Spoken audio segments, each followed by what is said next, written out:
is the last word on sports. 4th down on 4.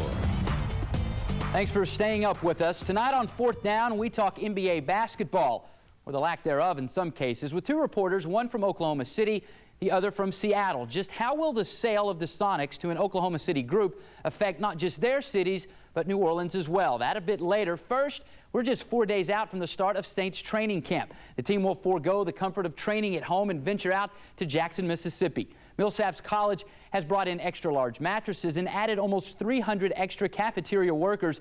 Most will help prepare the staple of a Saints training camp, breakfast omelets. The players are ready for some football, but no one is ever ready for training camp. It's rebound. I mean, it's like a new rebirth, not only of the city, but of the team as well. So, I mean, we really want to just come on out. It's early and really just get to work. We're in Mississippi. We just really want to come on out and really just get to work and get ready for the opener. Some important dates to keep track of. Of course, this Thursday, players report. The first practice is Friday, 2-a-days. They'll begin Saturday, August 12th, the first preseason game of the year in Tennessee against the Titans. Games with Dallas, in Shreveport, and Indianapolis, in Jackson to follow. August 27th, the Saints will break camp. The fourth and final preseason game will be on the 31st in Kansas City. All of that leading up to the first regular season game of 2006, September 10th, on the road against the Cleveland Browns. One date not shown here when exactly Reggie Bush will report to camp. The question with the team's first-round pick hasn't been, will he hold out, but for how long? A lot of guys, just looking over recent years, didn't sign until July, August. That was just last month when it appeared Reggie Bush and the Saints were on speaking terms.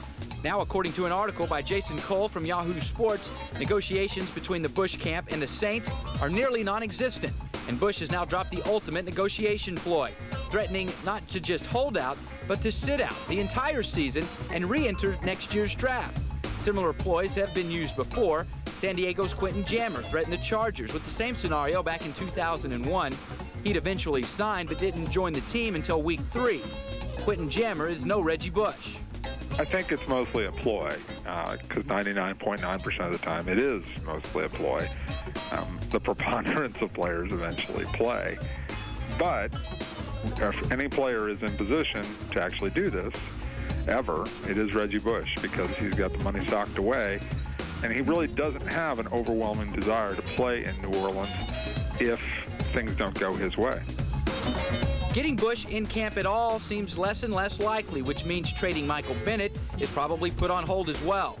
I've heard Houston, I heard Kansas City, I've heard Miami, I've heard Indianapolis. So wherever the shoe fits, I got to go and wear it and do the best that I can. But the uncertainty surrounding both Deuce McAllister and Reggie Bush has put a hefty price tag on Michael Bennett. The Saints acquired him before they knew about Reggie Bush, and now the former 1,000-yard rusher has become very attractive to other teams, namely the St. Louis Rams, who recently learned they won't have Marshall Faulk in 2006, maybe longer. But until the Saints' own running back situation is resolved, look for Bennett to remain in the black and gold. If and when he's traded, Saints fans can breathe a sigh of relief, because that means the team is confident in either McAllister or Bush or both. I've heard the whispers. You hear the whispers. It usually takes 18 months or 2 years for a running back, So, I know there's question marks out there about whether I'll be 100% or whether, he's over the hill and, just different things of that nature. So that's a little fuel to the fire. So, I'm anxious.